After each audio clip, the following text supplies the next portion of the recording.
beriman itu dengan berhikmat. Jangan pakai akal, Waduh. tidak boleh. Akalnya langsung kalau mau beriman, akalnya harus dihapus. Waduh, nggak sejalan. Malam bang. Malam bang, silakan open camnya bang. Kalau dari Kristen. Nah gitu. Oke, Anda mau bertanya atau mau ditanya? Silakan. Apa kabar bang? Sehat ya? Iya, alhamdulillah baik, sehat.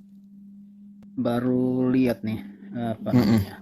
Dan di sini ada apa tuh? Temanya Tuhan bukan yang digantung. Ya bang ya. Iya, Tuhan bukan yang digantung. Itu tema saya. Maksudnya itu Tuhannya siapa dan itu pertanyaan atau apa itu bang? Baik, itu pernyataan, tak? Ya, itu pernyataan. Tuhan bukan yang digantung. Karena di dalam Al-Quran saya, Quran surah Al-Ikhlas ayat kedua, Allahus Somad. Allah tempat bergantung seluruh makhluk, bukan yang digantung oleh makhluk, gitu. Maksudnya Tuhannya siapa yang digantung atau yang tergantung itu bang?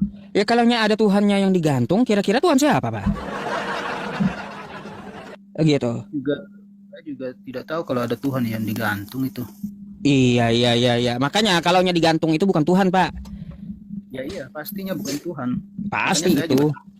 Makanya pertanyaan saya, Tuhan ini apa yang abang maksud yang digantung itu? Tuhan siapa gitu? Oh, yang saya maksud Tuhan itu tidak digantung. Itulah. Itu Ya, betul. Tuhan itu bukan digantung. Gak mungkin Tuhan kalah dengan ciptaannya. Kan gitu. Dengan tema yang abang sematkan itu Tuhan bukan yang digantung. Arti ada Tuhan yang abang tahu digantung. Itu siapa? Oh ya gini, yang gini aja. Kalau Anda mau bertanya siapa, memangnya ada Tuhan yang digantung? Iya, tidak ada kan gitu maksud saya. Ngapain Anda nanya siapa kalau gitu? Aneh Bapak ini ya. Kata Anda tidak ada, lalu Anda nanya siapa yang digantung. Aduh. Pertanyaan saya tentang tulisan Tuhan bukan yang digantung. Artinya maksud dari abang ini Anda tahu bahwa ada Tuhan yang digantung, itu maksudnya gitu. Jadi siapa itu ya? Saya tahu tuh ada Tuhan yang digantung. Ada emang Tuhan yang digantung, Pak? Gimana? Nah, saya tanya Anda, ada nggak Tuhan yang digantung? Pak, saya sudah 2 kali bilang tidak ada. Oh tidak ada, terus ngapain Anda nanya siapa? Loh, Anda udah tahu nggak ada, tapi Anda malah bertanya siapa? Loh. Tema di atas ini kan gitu. Artinya gini Pak, ya ketika saya menyatakan seperti itu Tuhan bukan yang digantung karena ayat Al-Quran Allahus Somad, Allah tempat bergantung bukan yang digantung. Ya, jadi kayak gini, kalau Anda ya merasa ada Tuhan yang digantung, Anda seharusnya yang sebutin, bukan saya gitu. Karena saya menolak apabila ada Tuhan yang digantung, jelas bukan Tuhan gitu. Jadi gini bang, saya kan sudah ini kali ketiga bahkan keempat saya sudah bilang bahwa tidak ada menurut saya ya Tuhan yang digantung. Terus? Artinya saya tidak. Hanya saya maksudkan dengan tulisan di atas yang abang sematkan ini gitu. Mungkin abang sedikit menjelaskan dulu maksud tulisan ini apa sih? Iya, karena apa? Pencipta itu tidak akan kalah dengan ciptaannya, ya. Karena Tuhan itu tempat bergantung seluruh makhluk, bukan yang digantung oleh makhluk. Itu yang namanya Tuhan. Jika ada Tuhan yang digantung oleh makhluk, pasti itu bukan Tuhan gitu. Nah, makanya saya mau bertanya, ya kira-kira ada nggak Tuhan yang digantung? Ya sudah, tidak ada lah, tidak ada Tuhan yang digantung. Ya gitu. Artinya yang ada di atas ini boleh dihapus nggak? Loh, kok dihapus? Ada dalilnya? Ada dalilnya kok dihapus? Kenapa ya? Kenapa dengan judulnya, Pak? Saya mau tanya dulu. Kenapa Anda kepanasan dengan judul gitu? Saya lagi santai. Saya justru tanyakan tulisan abang di atas ini, Tuhan bukan yang digantung. Nah, lalu ngapain minta ganti? Abang bertanya bahwa apakah ada Tuhan yang digantung. Saya sudah bilang 4 kali, kali ini sudah ke-5, berarti tidak ada. Artinya sekarang karena tidak ada, saya minta ini dihapus, boleh nggak? Oh baik, karena tidak ada kata Anda lalu minta dihapus gitu, Tuhan bukan yang digantung. Nah ini ya Bang ya, ini adalah tema yang saya ambil dari sebuah dalil. Maka jika ada datanya, ada dalilnya, nggak akan saya hapus gitu, karena ada dasarnya, gitu. Berarti dasarnya itu apakah hanya untuk abang yang tahu saja gitu ya? Artinya gini, umat Islam menolak jika ada Tuhan yang digantung oleh makhluknya, gitu aja. Terserah mau agamanya apapun ya, yang jelas kita menolak gitu. Jangankan umat Islam bang, saya juga sebagai umat Kristen menolak kalau ada Tuhan yang digantung gitu. Nah, jadi jangan sewot dengan ininya judulnya kalau gitu. Iya teman-teman ya, ngapain kan sewot dengan judulnya kalau kayak gitu. Minta dia pakai acara dihapus pula. Minta dihapus. Ini jadi kalau memang abang juga merasa bahwa semua Tuhan itu tidak pernah ada yang digantung atau tergantung, ya saya izin abang untuk menggantungnya ini. Jangan lagi kan Tuhan abang juga kan, juga saya juga punya Tuhan, kita punya Tuhan ya. Kalau disebutkan di sini Tuhan gantung ya agak sedikit terisi untuk disematkan di sini kan gitu. Oh baik, jadi begini Pak, ada Tuhan-Tuhan bikinan dari sekte-sekte yang tidak tahu agamanya apa gitu ya. Mereka menjadikan kalung ya sebagai Tuhan mereka gitu.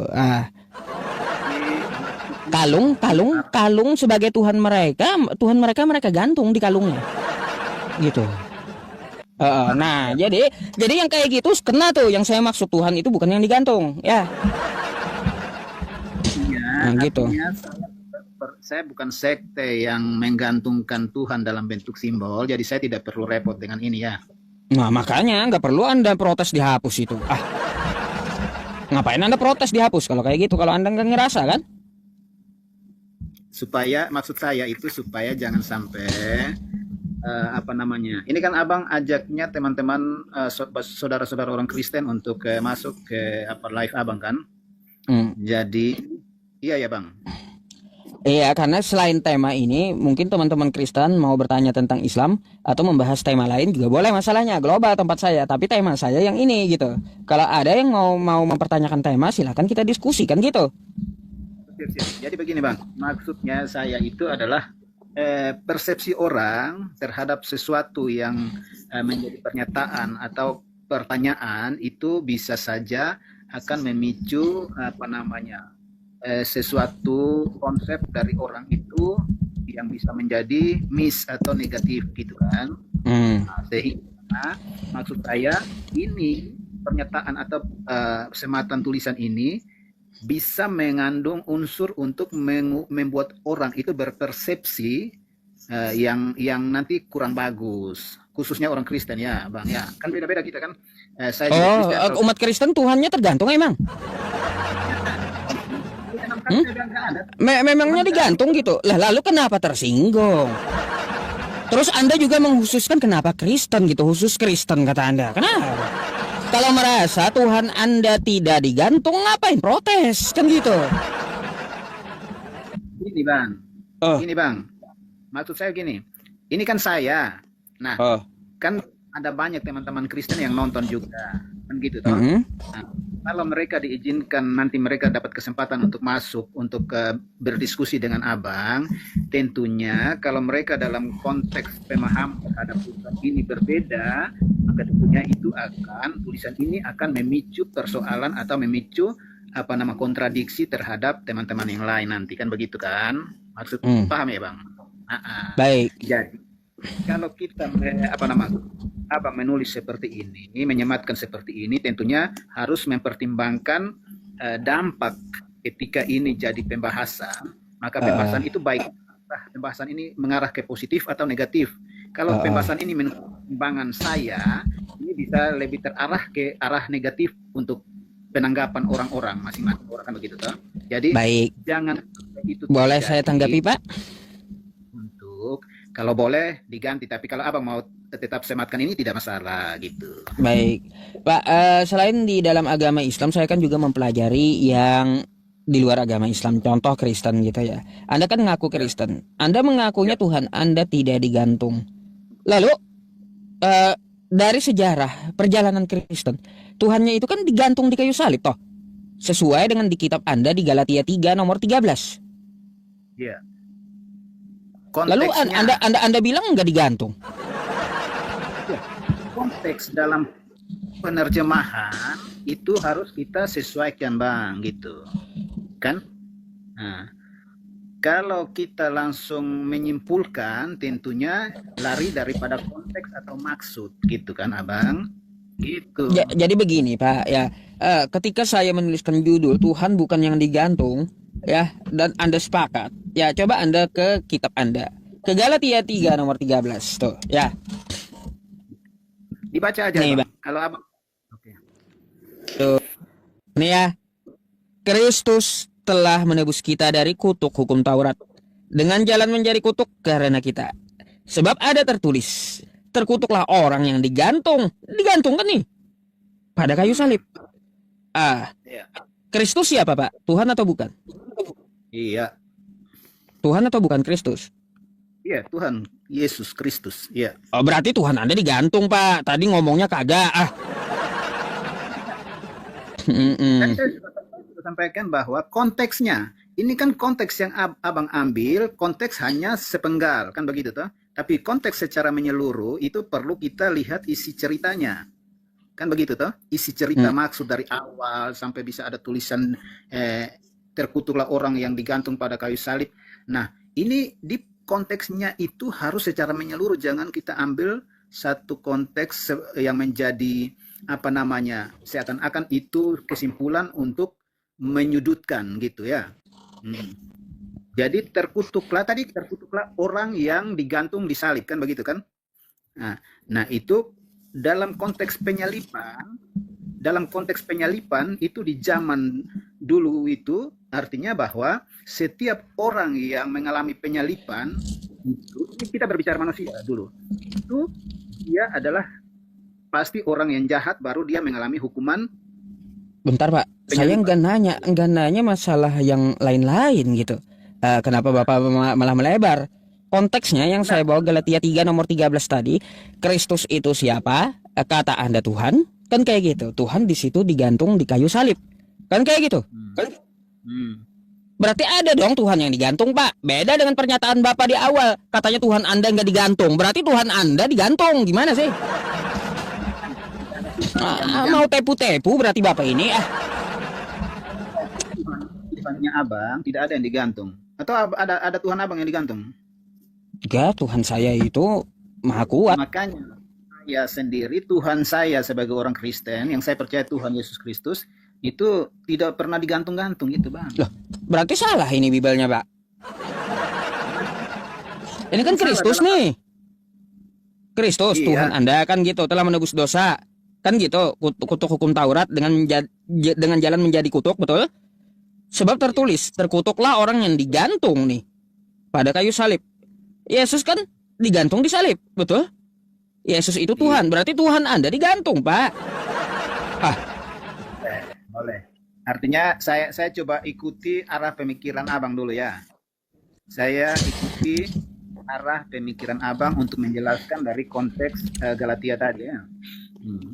Ya, saya kan hanya ini menyatakan ada Tuhan yang digantung tuh ya, sesuai ayatnya sendiri, Bibel Anda sendiri. Anda bilang nggak ada Tuhan Anda nggak digantung, nggak jujur Anda. Digantung. Lah, terus Kristus siapa yang digantung ini? Iya, itu dalam yang saya bilang tadi, konteksnya apa? Dalam konteks sebagai Yesus di salib itu dalam konteks penyalipan, dalam pengertian untuk penebusan dosa manusia. Masuk Abang juga gitu. Dosanya ditebus oleh Yesus Kristus. Gitu, iya, kan? saya nggak masalah, Pak. Itu kan ajaran dari Kristen. Nggak pernah saya masalah tentang masalah itu. Itu ajaran dari Kristen. Tapi kan yang kita bahas ini masalah yang digantung. Ternyata ada Tuhan yang digantung gitu. Paham? Paham, ya. Nah, makanya masa ada Tuhan yang digantung? Kan kayak gitu. Nggak mungkin, Pak. Ya, Tuhan itu digantung oleh ciptaannya. Saya bukan bahas masalah ajaran atau sebab kenapa digantung, bukan. Tapi saya ngajak berpikir, masa ada Tuhan yang digantung oleh ciptaannya? Memang sebenarnya ini gini. Jadi ini sebenarnya pemahaman secara luas itu kalau kita mau kaji yang lebih dalam, lebih jauh, lebih banyak lagi tentunya penjelasan tentang Kristus digantung itu sebenarnya panjang juga. Kalau kita menjelaskan sekarang waktunya tidak akan cukup. Gitu ya. Waduh, iya. Nggak cukup, waktunya kepanjangan. Itu kalau doktrin Kristen, Pak, dijelaskan nggak cukup, 2 hari pun nggak cukup kita waktunya kalau doktrin Kristen itu. Termasuk kalau pembahasan abang ini apa namanya hanya seputar sepenggal kata itu lalu dibahas menjadi sesuatu yang berlebihan, tentunya kita kalau mau ulas supaya dia harus menjadi sempurna, tentunya butuh waktu panjang untuk memberikan pengertian kepada abang yang belum mengerti tentang apa nama yang dimaksud daripada Injil tadi Galatia itu kan, begitu kan, gitu bang. Injil. Iya. Dari mana kitab ini Injil, Pak? Ya kalau Bible saya tahu gitu. Jadi gini, kembali ke tema ya, Tuhan bukan yang digantung. Jadi begini, Pak, ketika Anda sampai ke tempat saya tadi, saya bertanya kepada Anda apakah ada Tuhan yang digantung? Kata Anda tidak ada. Setelah kita membaca Bible Anda, ternyata Tuhan Anda digantung. Jadi Anda ini kontradiksi dengan pernyataan Anda gitu. Gini bang. Nah, gini maksudnya gini. Kalau tadi awal abang tanya, apakah Tuhan saya digantung? Kan saya bilang tidak. Nah, kemudian ketika abang masuk lagi ke dalam Galatia tadi, abang menunjukkan sepenggal ayat yang sebenarnya harus dibaca secara keseluruhan dari satu pasal itu sampai dengan ayat pertama sampai selesai, harusnya gitu kan, begitu. Iya, itu kan dari cerita, alur ceritanya kata Anda, paham saya. Dengar penjelasan dulu bang, gitu ya. Jadi karena abang ambilnya sepenggal aja untuk diterjemahkan sementara oleh abang, maka tentunya itu seakan-akan abang sedang menjerat atau menjebak saya atau orang Kristen untuk jatuh dengan jebakan Batman yang hanya sepenggal kata itu kan, begitu. Waduh, ini bukan jebakan Bapak, ini tertulis di kitab Anda kok jebakan. Abang paham dulu. Harusnya itu secara menyeluruh dari Galatia 1 sampai seluruh pasal itu, ayat itu dikaitkan, dibaca semua, dikaitkan isi ceritanya, maksudnya apa, temanya apa di situ, lalu dikaitkan baru. Nah, kalau abang hanya ambil sepenggal Kristus itu digantung karena orang yang digantung itu, maka tentunya itu jebakan kepada kita untuk kita akhirnya harus mengakui bahwa Tuhan ada tergantung kan, begitu. Jadi gini Pak, mau dibaca dari awal pun ya dia nggak akan berubah. Endingnya juga Yesus itu kan memang digantung di salib, betul nggak? Iya. Nah, jadi nggak perlu repot kita baca dari awal memang. Endingnya menurut Kristen nebus dosa atau sudah dinubuatkan atau bla bla bla lainnya, terserah gitu. Endingnya ya tetap digantung juga dia gitu loh. Mau kita baca satu perikop pun kayak gitu juga. Nah, siapa Yesus kan katanya Tuhan Anda.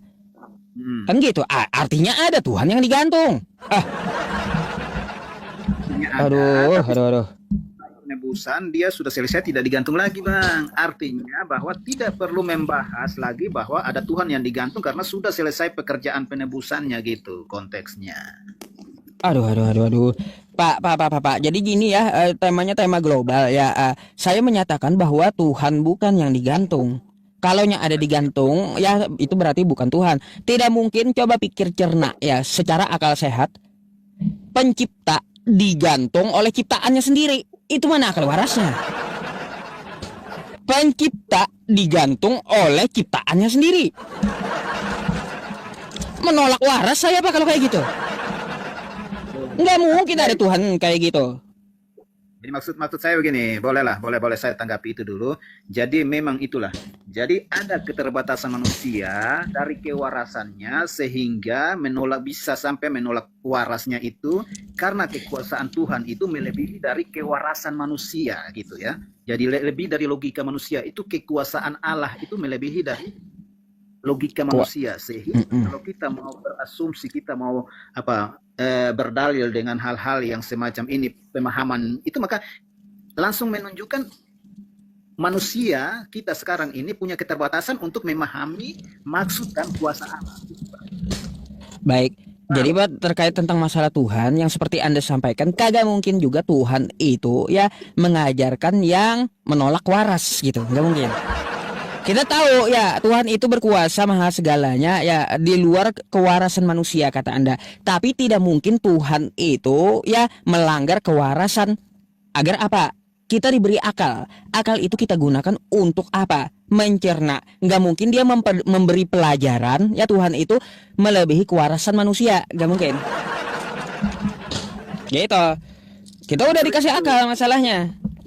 Betul. Jadi Tuhan itu memberikan kita pemahaman itu sesuai dengan kesanggupan kita untuk memahami. Artinya manusia punya keterbatasan untuk memahami sesuatu yang bukan kehendak manusia tapi adalah kehendak Allah. Artinya kehendak Allah itu lebih daripada manusia, sehingga ada hal-hal yang menurut kehendak Allah itu tidak bisa dimengerti oleh manusia. Nah, ini salah satunya seperti ini. Ini sebenarnya bisa dimengerti, tapi abangnya aja yang mau membatasi batas pikiran abang untuk tidak mengerti gitu, abang. Gitu. Susah, Bang. Susah, Pak. Ya kalau seperti itu artinya apa? Sampel dari sampelnya aja. Berarti ini ajaran gak waras gitu. Kan kayak gitu. Masalahnya melebihi ke kewarasan manusia. Berarti ini adalah ajaran yang tidak waras gitu. Berarti saya tanyakan abang. Saya pertanyakan sesuatu pertanyaan untuk abang, boleh nggak? Oh, terus apa tuh? Oke. Abang, apakah dari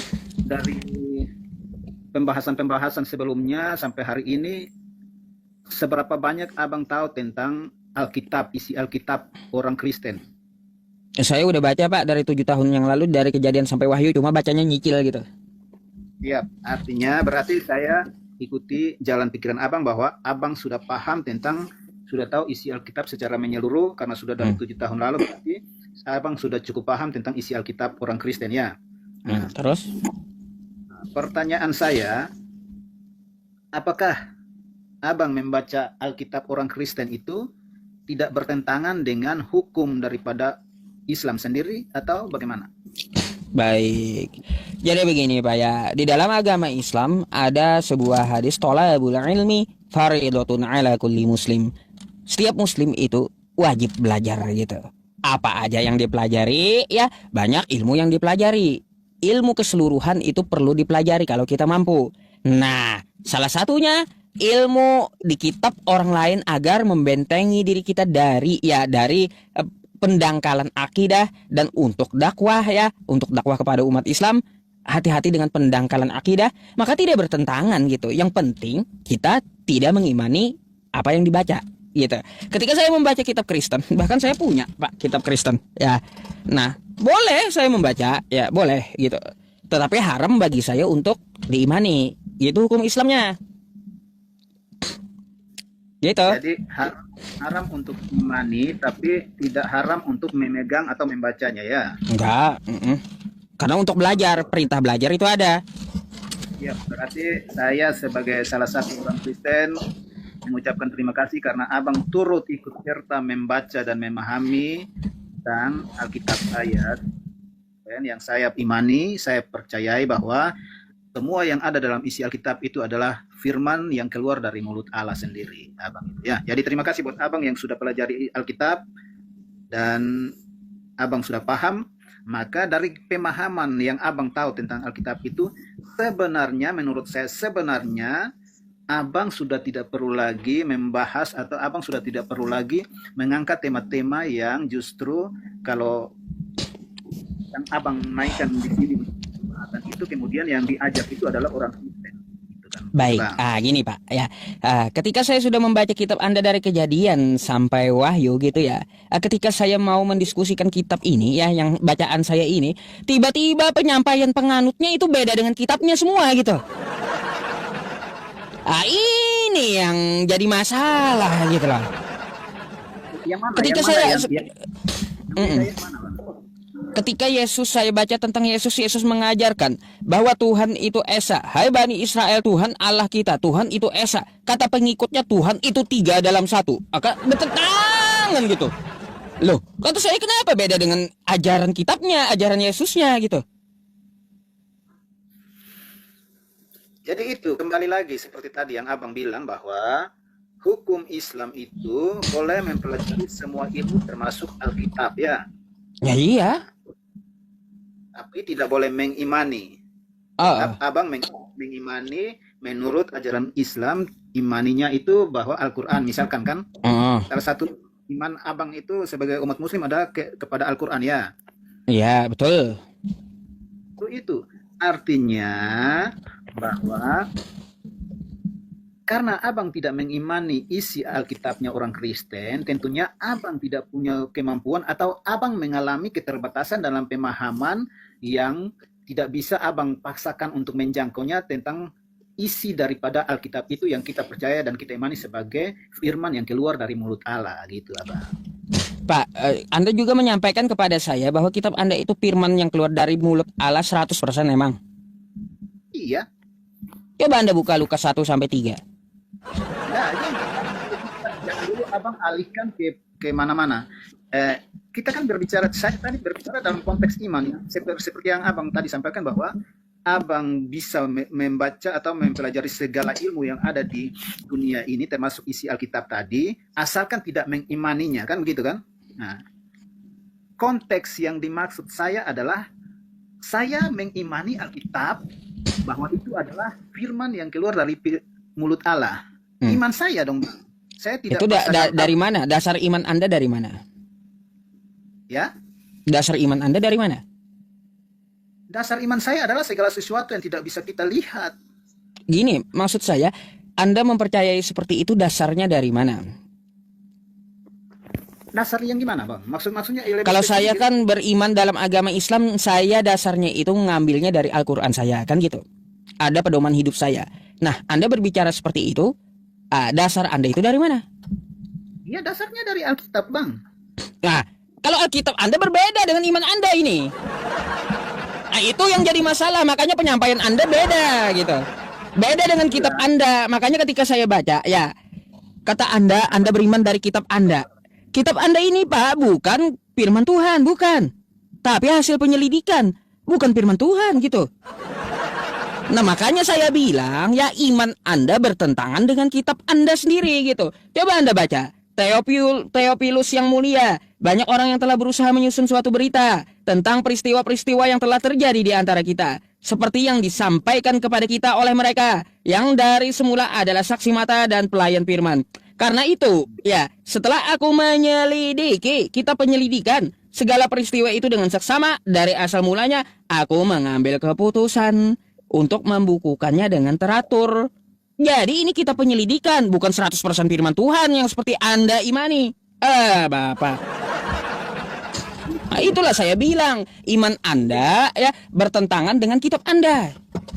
Boleh, silakan. Artinya itu menurut tanggapan abang, saya menghargai.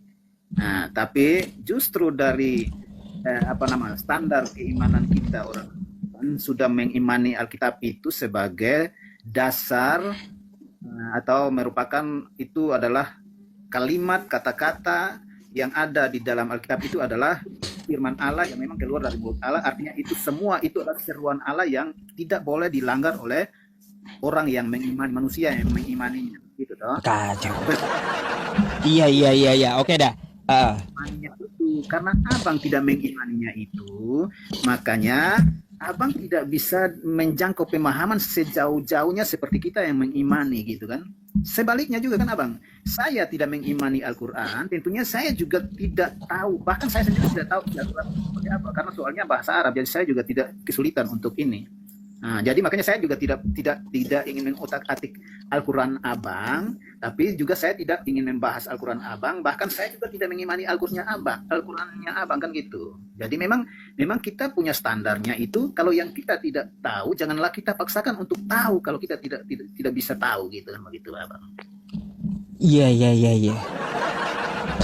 Garuk kepala, akut memang Pak ya. Ya lebih kuat doktrin daripada kitab, aneh pula itu. Lebih kuat doktrin daripada kitab. Bukan doktrin abang, ini penjelasan. Jadi begini aja ya Pak ya. Ketika saya membaca ya di kitab Anda, saya udah sampaikan kata Anda hargai. Jadi saya membuka diskusi lintas agama ini ya, mengajak teman-teman semuanya, ayo kembali ke jalan Tuhan yang benar, baik menurut kitab Anda maupun menurut kitab saya gitu. Itu yang saya maksud. Oleh, mantap. Itu saya setuju kalau begitu. Nah, makanya ketika saya membaca, lalu ada teman Kristen saya suruh ikuti ajaran Yesus. Kamu yang Kristen, naik ke atas. Ya, kamu ikut Yesus? Betul, saya ikut Yesus. Ya, Itu Yesus dia sujud dan berdoa. Apakah kamu sujud? Kagak, saya joget-joget di gereja. Aduh, Yesus kagak makan babi, kagak pernah contohin makan babi. Babi saya makan sampai ekornya habis. Yo, apa kata saya ini? Kok berbeda dengan yang tertulis di kitabnya gitu loh. Oke, saya tanggapi dulu boleh? Tanggapi dulu boleh? Jadi begini Pak ya, beriman itu juga pakai akal ya. Ya, jangan imani saja. Kalau beriman tanpa akal itu namanya imani saja. Ya, kalaunya berakal tanpa iman itu artinya akal-akalan. Nah, gitu. Jadi begini apa?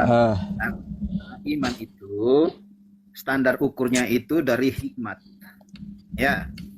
Jadi bukan dari akal tapi dari hikmat.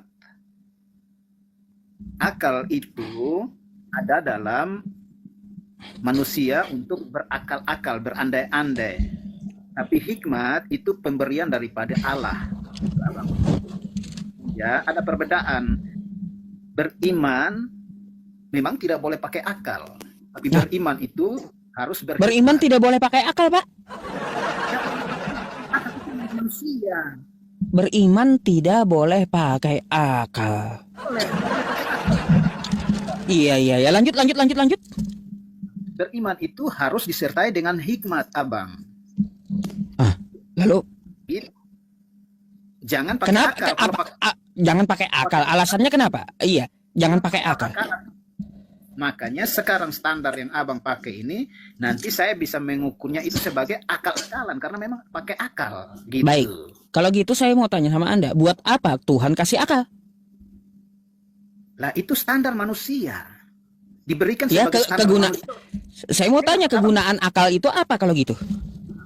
Akal itu merupakan satu dasar atau standar untuk manusia berpikir dengan keterbatasan yang tidak boleh melebihi akal pikirannya.